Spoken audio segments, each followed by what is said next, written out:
வணக்கம். சட்டமொழி வெளியான முக்கிய அறிவிப்பு. தமிழகத்தில் பொங்கல் பரிசு அறிவித்த முதல்வர். அது மட்டும் இல்லாமல் ஜனவரி 9 முதல் டோக்கன் கொடுக்கப்படும். யாராருக்கு என்பதை தெளிவாக பார்க்கலாம். பொங்கல் பண்டிகைக்கான மக்களுக்கு பரிசு தொகுப்பு வழங்குவது தொடர்பான அறிவிப்பு தமிழக அரசு வரும் ஜனவரி 9ஆம் தேதி இதற்கான டோக்கன் வழங்கப்படும் என்றும், பொங்கல் பண்டிகைக்கு முன்பே பரிசு தொகுப்பினை வழங்கும் வகையில் டோக்கனின் தேதி குறிப்பிட வேண்டும் என்றும் அறிவுறுத்தியுள்ளது. ஒவ்வொரு ஆண்டும் தை மாதம் முதல் வாரம் பொங்கல் பண்டிகை தமிழக மக்களால் கொண்டாடப்பட்டு வருகிறது. இந்த திருவிழாவை முன்னிட்டு அரசின் சார்பில் பொங்கல் பரிசு தொகுப்புகள் வழங்கப்பட்டு வருவது.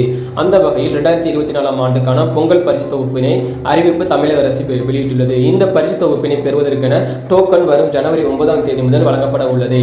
ரேஷன் கடை ஊழியர்கள் மூலமாக வழங்கப்படும் இந்த டோக்கனில் குடும்ப அட்டைதாரர்கள் எப்போது ரேஷன் கடைக்கு வந்து பொருட்களை பெற்றுக் கொள்ளலாம் என்ற எந்த நேரத்தில் குறிப்பிட வேண்டும் என்று அறிவுறுத்தப்பட்டுள்ளது. மேலும் ஒரு நாளைக்கு முற்பகல் 10 பேருக்கும், பிற்பகல் அதாவது காலையில் 100 பேருக்கும், மதியம் 100 பேருக்கும், இரண்டாவது நாளில் பார்த்தீங்கன்னா காலையில் 200 பேருக்கும், மதியம் 200 பேருக்கும் டோக்கன் விநியோகம் செய்ய வேண்டும் என்று அரசின் சார்பில் அறிவுறுத்தப்பட்டுள்ளது. பொங்கல் பரிசு தொகுப்பினை பெற்றுக்கொள்ள வேண்டிய தேதியை அதில் குறிப்பிட வேண்டும் என்றும், கூட்ட நெரிசல் அதிகம் உள்ள கடைகளில் போலீசார் பாதுகாப்பு பணியில் இருக்க வேண்டும் என்றும், ரேஷன் கடை பணியாளர்கள் குடும்ப அட்டைதாரர்கள் வீடுகளுக்கு சென்று டோக்கன் வழங்கப்பட வேண்டும் என்றும் அறிவுறுத்தப்பட்டுள்ளது.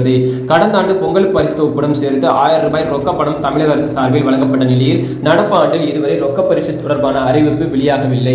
தற்போது வெளியாகியுள்ள அறிவிப்பில் பொங்கல் பரிசாக அனைத்து குடும்ப அட்டைதாரர்களுக்கும் தலா 1 கிலோ பச்சரிசி, 1 கிலோ சர்க்கரை, முழு கரும்பு வழங்கப்படும் என்று முதல்வர் ஸ்டாலின் அறிவித்துள்ளார்.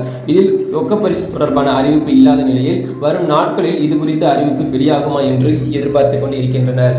இப்ப முதல்வர் அறிவித்த அறிவிப்புல பார்த்தீங்கன்னா ரொக்க பரிசு குறித்து எந்த ஒரு அறிவிப்புமே வெளியாகவில்லை. இதே மாதிரி பார்த்தீங்கன்னா பயனுள்ள தகவலை மட்டும் தெரிஞ்சுக்கொள்ள எப்போதுமே நம்ம சேனலுடன் இணைந்திருங்கள். அனைவருக்கும் நன்றி, வணக்கம்.